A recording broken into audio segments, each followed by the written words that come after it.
Ladies and gentlemen, boys and girls, worshippers of all ages, welcome back to YouTube. My name is SeaRaptor, and today we're bringing you a battle report from the bridge of Tier 9 American heavy cruiser. This is USS Buffalo. Now, you've seen me do quite a bit of Buffalo replays on the channel over the last 6 to 8 months, probably, if you've been here for a little while, and to be brutally honest, some of that is me trying to get the word out about this ship. I was once one of the many people that look at this ship and go, oh my god, this ship isn't Des Moines, it's garbage. And I was wrong. And I've been trying to kind of steadfastly convince other players that their impressions of this ship are also likely incorrect. So as I'm zoning into this game on Shards from the south spawn here, let's talk real briefly about Buffalo. What does she do well? Well, she's got a lot of firepower, right? I've got 12 of these American piercing guns. The HE is pretty solid. The EP has improved ricochet angles, and the American super heavy HE, super heavy shells at this tier do really good work against, well, obviously opposing cruisers, but even broadside battleships that make the mistake of going, oh, it's just a cruiser. Yeah, well, when I'm pumping 10 to 12,000 damage into you every 10 to 15 seconds, you're not going to think that's so amazing. And this ship can absolutely do that to battleships. She has radar, 10-kilometer radar. Now that's inside her detection bubble, which you see there on the minimap, goes out to about a little over 10.5 kilometers. But it does enable her to work islands like this, very much like Des Moines would play, and utilize her firepower to push opposing destroyers off of places that you don't want them to be. As you can see, we've already got an opposing destroyer right here in the A-cap in front of me, and so I'm going to kind of snuggle down around here, make a bit of a turn, try to already kind of get flipped out and move away from this cap, and get set up to pummel whatever destroyer this is. Buffalo tends to have a much more mobile playstyle than Des Moines, right? You generally see Des Moines, they sit still, they hang out, they find an island, they make love to it, and then that's their game. They just chill.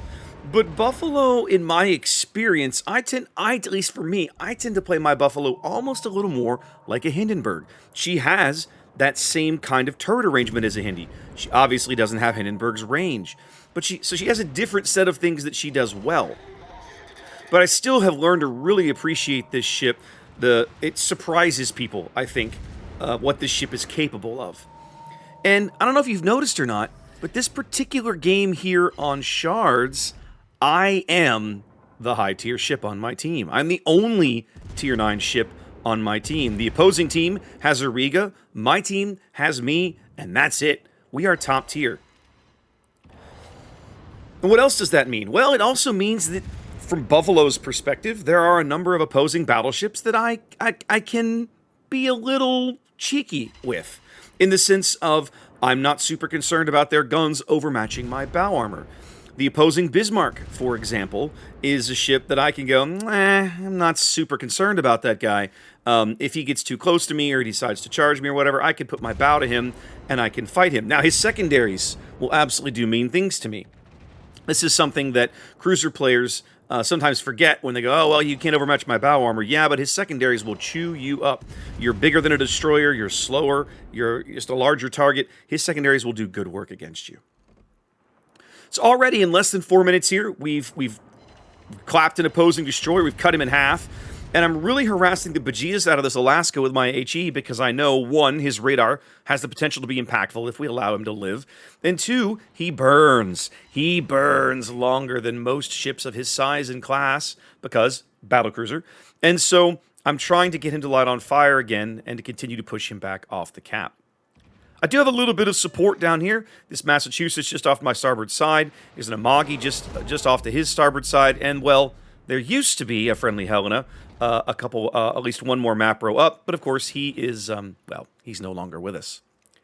And in less than 5 minutes, my team has managed to cough up 2 ships for no return. But right there, the Kagero bags the opposing Belfast. That is actually a really big kill for us. That takes one of their 3 radars off the board. I'm sorry, I said that was an Alaska earlier. That was a Congress. I'm beating up on this Congress down here. But he still has radar. He still has radar. So, but yeah, they've still got a Riga and a Congress on the board. We at least got rid of the Belfast. My team has me. And possibly the Edinburgh. I don't think I checked this game to see if that Edinburgh in the middle had smoke or radar, but most random Edinburghs you run across are smoke.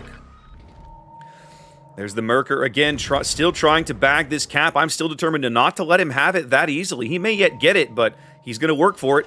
We're going to beat him up a little bit here as he tries to slip away. Now he was right at the extreme edge of my range. I didn't get maximum use out of this radar. In fact, I'm going to burn about half of it for basically nothing. But it does keep him off the cap just that much longer, and allows us to well, hopefully make up some ground. Now, if you read the mini-map, you can see that up north, my team has actually done fairly well for itself. It's just the Kagero up there against Sinyang and a Massachusetts. Just about the overwhelming majority of the rest of the opposing team is down here hanging around the A-cap somewhere. So, basically, this Massachusetts, the Amagi and I, the Kagero is coming over. We basically kind of just have to hold our own, not give up this cap too easy, hopefully not die, get a little bit of good work in, and hopefully the team will respond, because we still have a couple of Leons kind of back in our spawn area that could react to this portion of the board if needed. And well, we'll just have to see. But it's more of a kind of, you know, holding action, let's say. There comes the Congress's radar. They want to know kind of where everybody is. Probably, yep, definitely picking me up. Probably not quite picking up the Amagi off my bow. I'm fishing for this Merker in smoke. I know how low that guy is. That guy is on about 3,000 HP in there somewhere. I'm hoping to hit him again, maybe start another fire. But while this Congress radar is up, I can't really risk going too far out where these battleships will have shots at me. The Massachusetts has moved up. He's trying to kind of, I think, play, you know, stopgap, right? Like, I'm going to sit here and stop the push, stop your advance. But he's basically in what amounts to a 4 or 5 on 1 down there.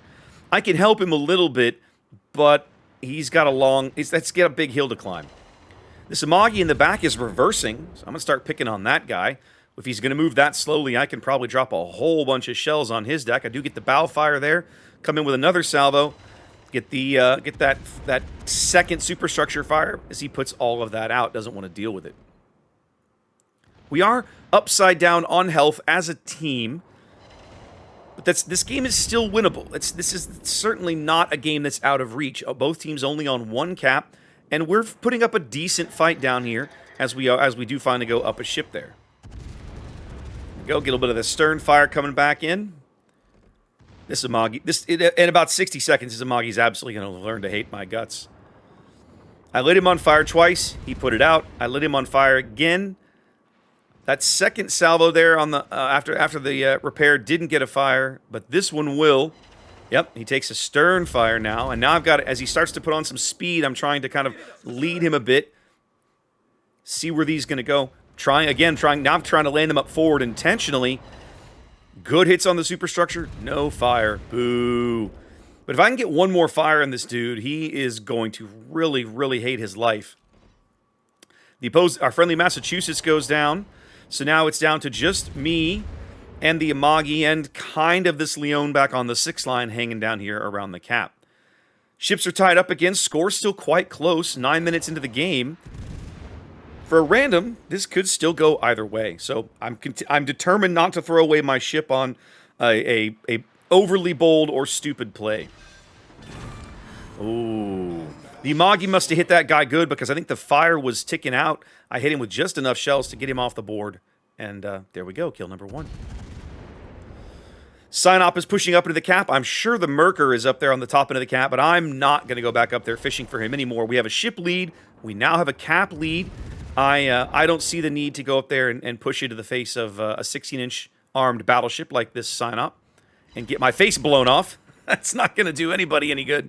So we're just going to sit back here, use island cover, use the Amagi as a spotter, and harass him for a little bit while we put some, as Jingles would say, Billy Big Steps running to the east here, trying to get away from him and make sure that he doesn't have good shots on me. Friendly Amagi probably going to go down here. He's showing probably just a little bit too good of a shot to this Synop. Here's shells coming in, and well, that didn't work out so bad. So, with the Synop snuggled up to the island, I decide, okay, let's get cheeky, as the opposing Bismarck in the back, or the Congress, one of the two, does finally land a kind of a stern sit on me there. I'm like, all right, Bismarck's kind of being a coward. The Congress is kind of being a coward. Let's go back. Let's turn around and go west along the J line and flank this cap. And that's when the Bismarck shows up well south of the A cap. So his position more or less denies my cunning tactical strategery, right? There's no way I can do this now. I mean, maybe, but the guy's basically pristine. I mean, has he taken any damage at all? No, he hasn't taken any damage at all. So I'm looking at them, I was like, ugh, great. Now I got to deal with now there's that guy. Great. He fires, knowing that his guns are on cooldown. I load the AP and start putting some salvos into him. But again, I'm already in his secondary range. His secondaries can absolutely hurt me if I linger here too long. So we turn around, run back to the east. I'm spotted on the surface. At the moment, he's inside my detection radius, so I'm shooting him because there's no reason not to. But as soon as I can get away from his detection radius, I'll probably go dark here and not give his secondaries free shots. I'm going to try one last salvo here. There we go. That last salvo may be a bit cheeky, a bit of a mistake. If I had gone dark here, I would already be outside, would have dropped off his detection. But it's taking a fire out of the deal, so that's not so terrible. But I will definitely check my fire now as I'm looking at a Synop, a Bismarck, the Congress, all potentially looking in this direction at me. And I want none of that noise. I'm going to make them look somewhere else. I've got about a half a click or so, maybe a little more than that on this Bismarck as I try to get off the map border. Synop's pushing through the gap where our Massachusetts died.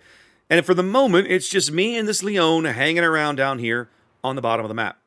Opposing team has caught up on kills. They're still running a slight health advantage, 30,000 HP, as I've got a couple of battleships to pick on. But as soon as I open fire, I know these battleships are going to start shooting at me.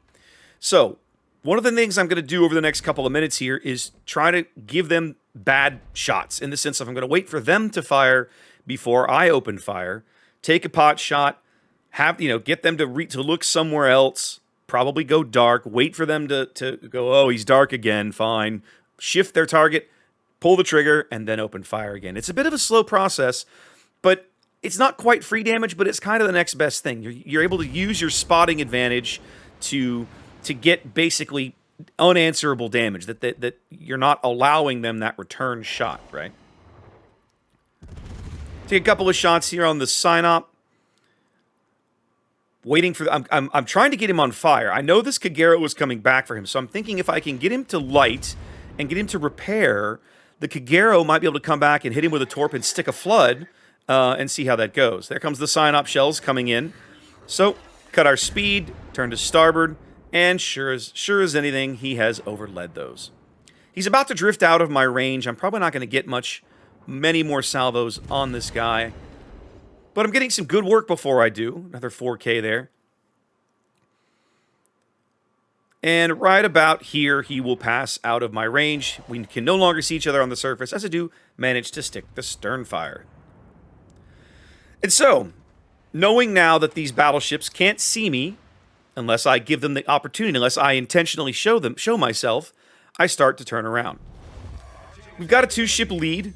My team's position is not that bad. These 2 battleships are pretty much the last big threat on the board, and that Kagero is in a really good position to have fun with both of these guys. I do kind of T-bone the Leon here. I'm really glad.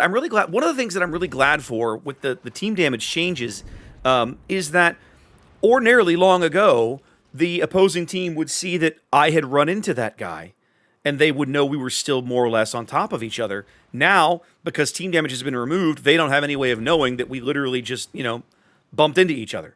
Beforehand, a good player, a smart player, could have used that information to their advantage.